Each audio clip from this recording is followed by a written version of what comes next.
ઉત્તર ગુજરાત હેમચંદ્રાચાર્ય યુનિવર્સિટી પાટણ ખાતે કિલાચંદ રંગ ભવન હોલ ખાતે સમરસ પરિવાર દ્વારા સમરસ હોસ્ટેલના વિદ્યાર્થી મહેન્દ્રભાઈ સોલંકી લિખિત સંત શિરોમણી રોહિદાસના જીવન પરનું ત્રીજુમય રવિ પ્રકાશ પુસ્તકનું વિમોચન બાદ પધારેલા મહેમાનો દ્વારા વ્યાખ્યાન તેમજ ગીત સંગમ કાર્યક્રમનું આયોજન કરવામાં આવ્યું હતું। આજના કાર્યક્રમમાં પાટણ જિલ્લા વિકાસ અધિકારી માનનીય ડીએમ સોલંકી અધ્યક્ષસ્થાને યોજવામાં આવ્યું હતું। વિશેષ ઉપસ્થિતિ મહેમાન તરીકે પાટણ જિલ્લાના નાયબ નિયામક પીડી સરવૈયા તથા પ્રમુખ રવિધામ ગુજરાતના પ્રમુખ વિનીતભાઈ સોલંકી, સંત પ્રેમ રવિદાસ કથાકાર, વડોદરા સાહિત્યકાર અરવિંદભાઈ મોર્ડન, અમદાવાદ આજના વિમોચન પુસ્તકના લેખકનો પરિવાર તેમજ સમાજના વડીલ બંધુઓ, આગેવાનો તેમજ લેખકો તેમજ પ્રબુદ્ધ નાગરિકો તેમજ સમરસ હોસ્ટેલના વિદ્યાર્થીઓ હાજર રહી આ પ્રોગ્રામને દીપાવ્યો હતો। આજે યોજાયેલા પ્રોગ્રામમાં તેજોમય રવિ પ્રકાશ પુસ્તકનું સમરસ હોસ્ટેલના વિદ્યાર્થીનીઓ તેમજ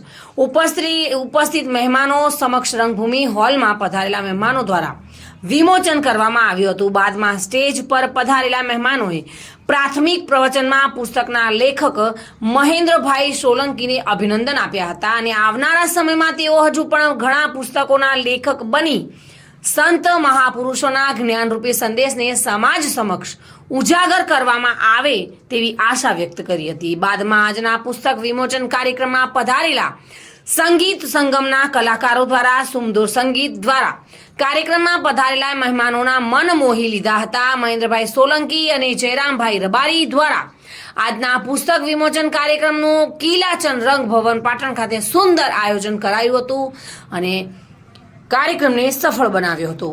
આજે એવા સંતો ઘણા થઈ ગયા છે કે જે રેતીમાં ઢંકાઈ જાય છે। મારી પુસ્તકનું નામ દિવ્ય દ્રષ્ટા સંત રવિદાસ, મેં પુસ્તક અર્પણ કર્યું છે બાબુ જગજીવન રામ અને આજના ખૂબ આશા રાખું છું કે આજના આ વિદ્યાર્થીઓ અમારું પુસ્તક વિમોચન ખૂબ ગૌરવની લાગણી અનુભવું છું કે મારું પુસ્તક વિમોચન વિદ્યાર્થીઓની સભામાં થયું છે અને યુવાનોને ખૂબ જ સંદેશો આપું છું કે સોશિયલ મીડિયાથી થોડાક દૂર થઈને એક વાંચનની દુનિયામાં આવો તેવી અભ્યર્થના કરું છું।